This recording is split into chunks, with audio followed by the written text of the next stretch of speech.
আল্লাহ না করুক মোবাইল টিপা অবস্থায় যদি মারা যাও, আল্লাহ না করুক বাজে ভিডিও দেখা অবস্থায় যদি মারা যাও, আল্লাহ না করুক জুয়া খেলতেছো মোবাইলে 5G না কত গেম আছে খেলতেছো, এই অবস্থায় যদি মারা যাও, আল্লাহ তাআলার নবীর হাদিস থেকে স্পষ্ট করে বলি, জান্নাতের আশা করে লাভ নাই, জান্নাতের আশা করে লাভ নাই।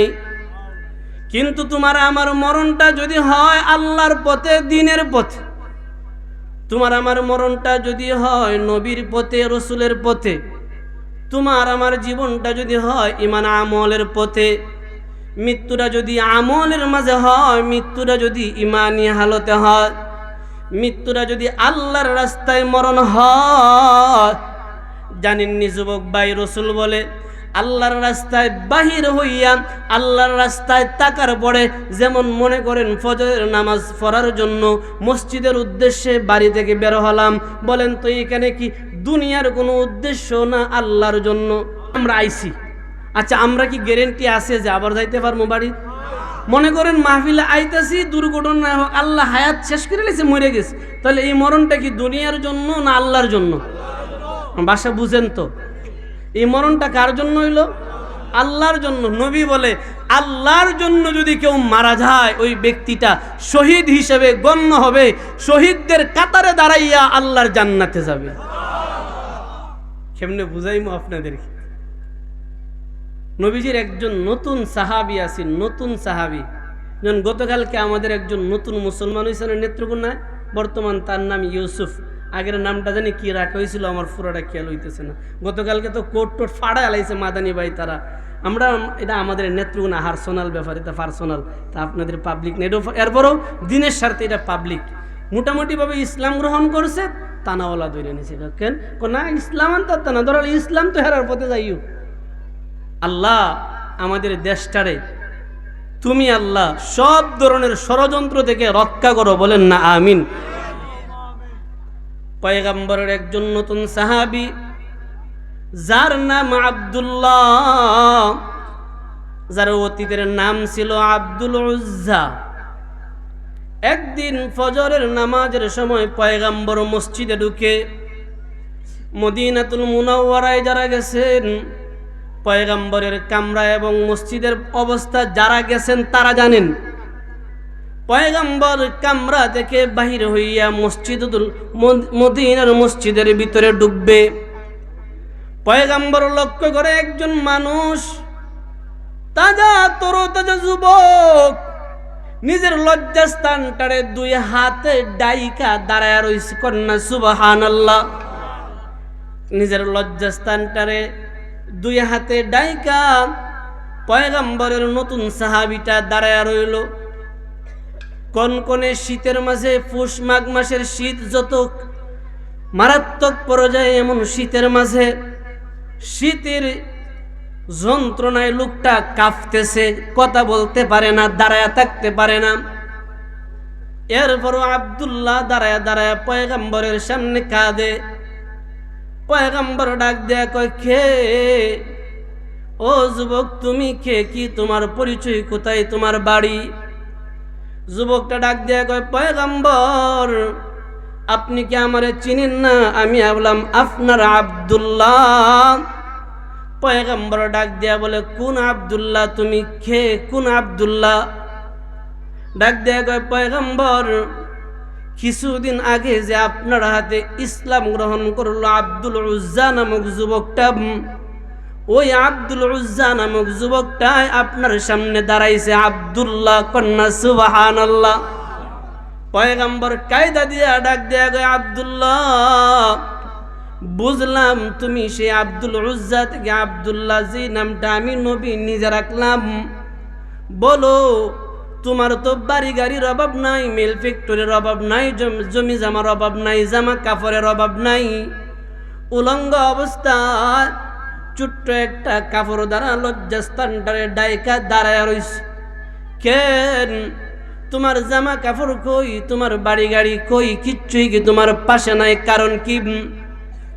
আব্দুল্লাহ ডাক দেয়া কয়, পয়গম্বর আমি যে মাত্র আপনার উপরে ঈমান আনলাম, আপনার ধর্মে আনিত হয়ে গেলাম, আমারে সব ব্যারিকেড দিয়া লাইলো। যেমন গতকালকের ইতিহাস সব দেখছেন, নেত্রকোনার সেই নৌ মুসলিম ইউসুফরে পুলিশ বাহিনী আইসা হাত করা লাগায় নিয়ে গেল। কেন? অপরাধ একটাই, হিন্দু আছো, হিন্দু থাকো, মুসলমান হইতে পারতা না। কি অপরাধ? বলে এইটাই, ধর্ম ক্যান্সারলা, ধর্ম ক্যান্সারলা। ডাক দিয়া কয়, পয়গম্বর আমার অপরাধ অন্য কিছু নয়, আমার অপরাধ একটাই, আমি কেন মুহাম্মদুর রাসূলুল্লাহর আদর্শের মালা গলায় লাগাইলাম। এ যুবক ভাই, একটা কথা যাই না রাইখো, পয়গম্বরের আদর্শের মালা যারা গলায় লাগা, তারা সাধারণ মানুষ নয়, এদেরকে আল্লাহ সালাম জানায়, ফেরেশতারাও ওদেরকে সালাম জানায়।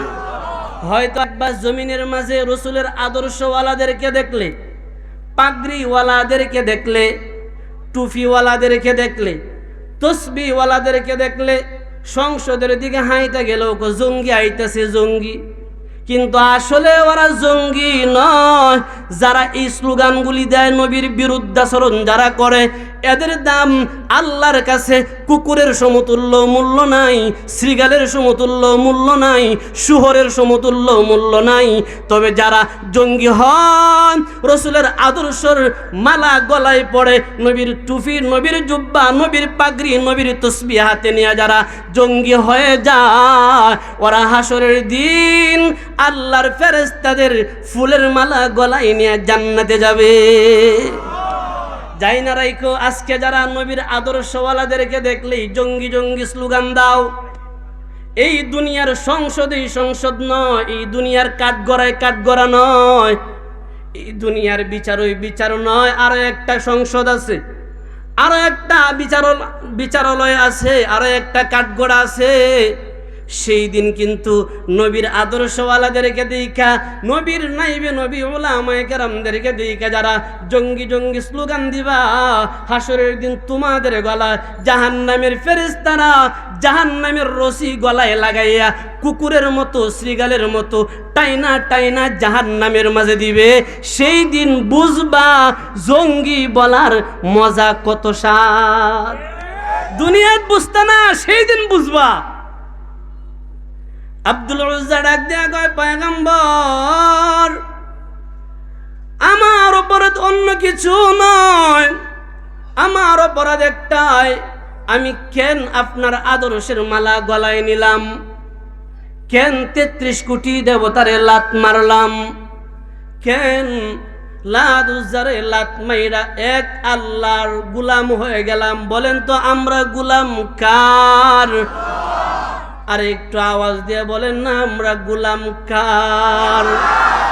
ডাক দিয়া কয়, যে আল্লাহর গোলাম হয়ে গেলাম, তুমি নবীর উম্মত হয়ে গেলাম, আমার মা আমারে দেখতে পারে না, বাবাই দেখতে পারে না, আমার চাচারা আমারে দেখতে পারে না, আমার আত্মীয় স্বজন আমারে দেখতে পারে না, আমারে সবাই ডাক দিয়ে কয়, আব্দুল্লাহ ইসলাম ছেড়ে দে, আমি মায়ের কুলে আয়, আমি বাবার কুলে আয়, আমি চাচার কুলে আয়, আমি ভাইয়ের কুলে আয়, আমি বোনের কুলে আয়।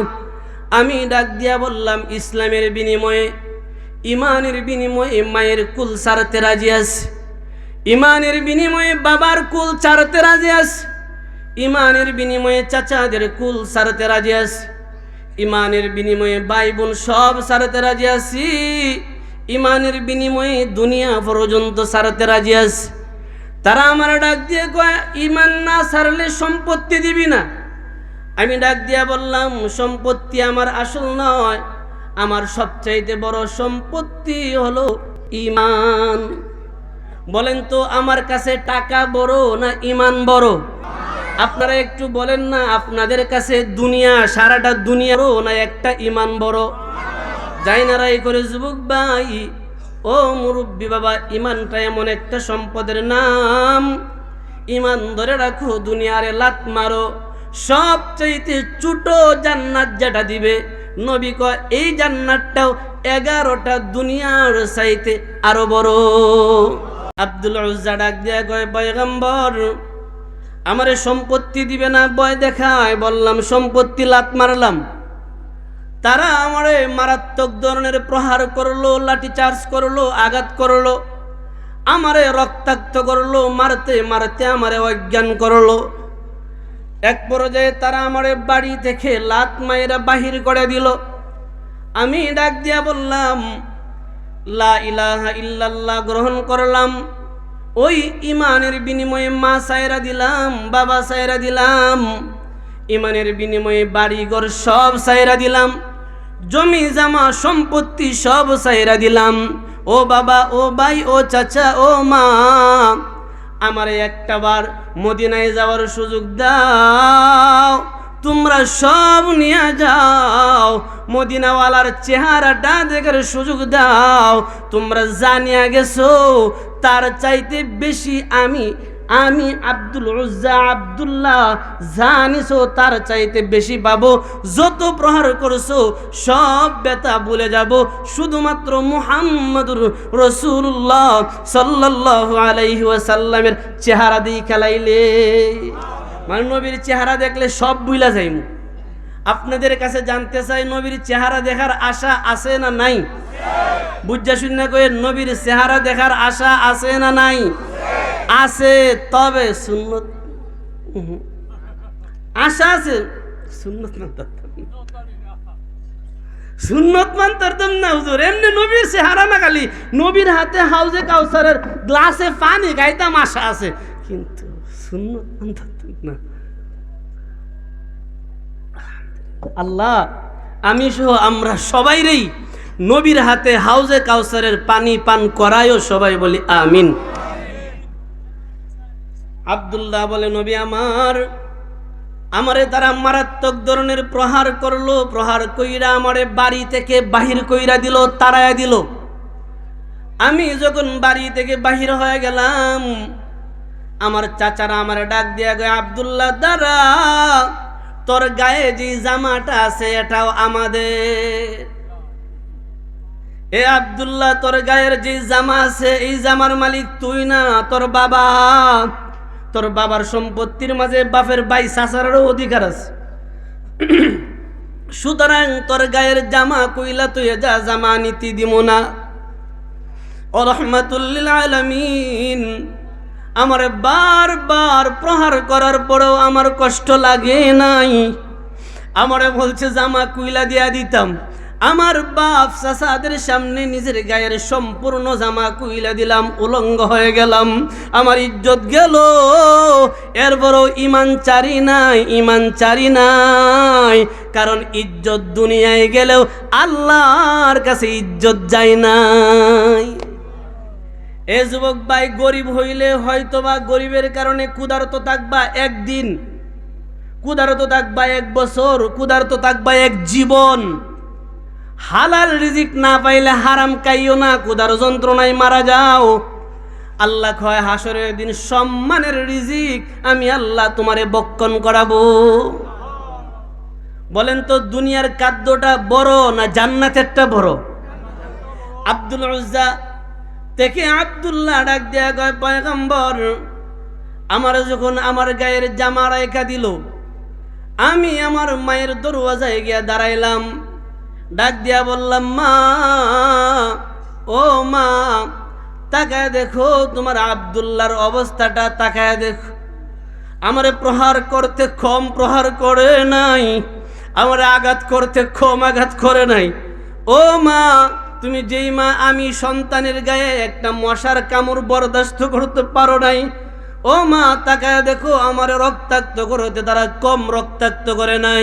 মা গো, এরপরেও আমার কোনো ব্যথা নাই, আমার গায়ের জামা সব রাইখা দিল, এতে আমার কোনো ব্যথা নাই।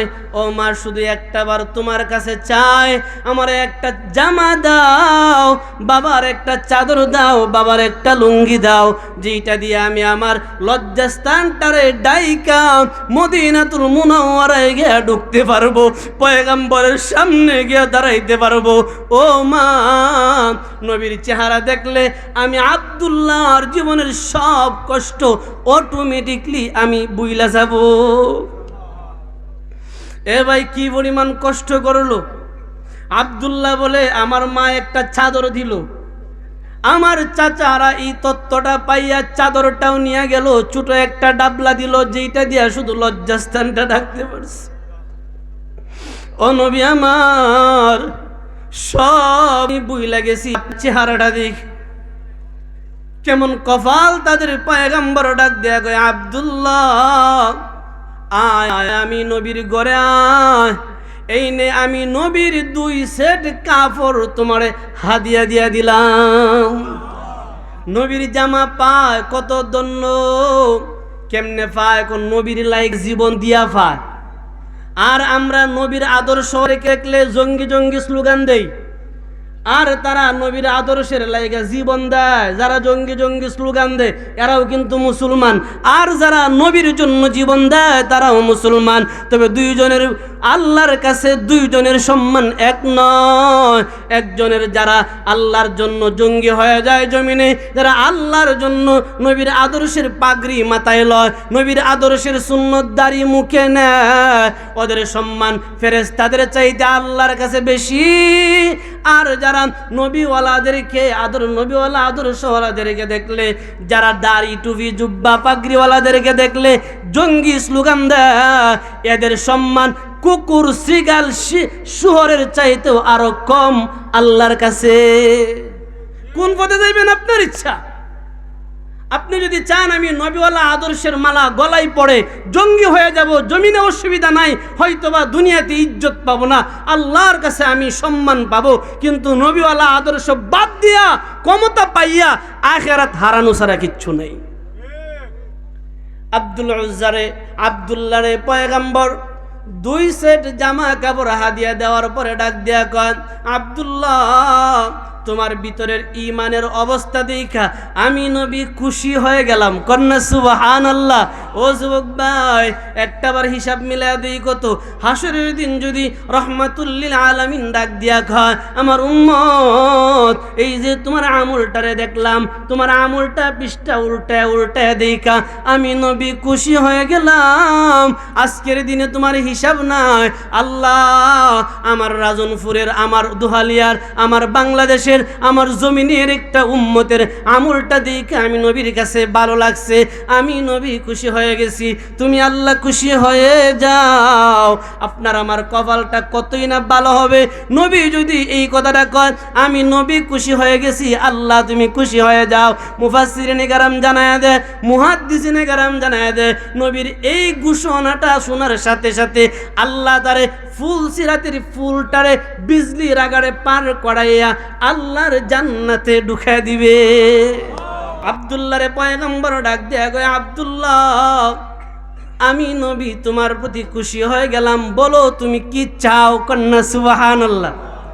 নবী বলে, আব্দুল্লাহ তোমার এই ত্যাগ, তোমার এই ক্লান্তি, তোমার এই কষ্ট, আমি নবী খুশি হয়ে গেলাম।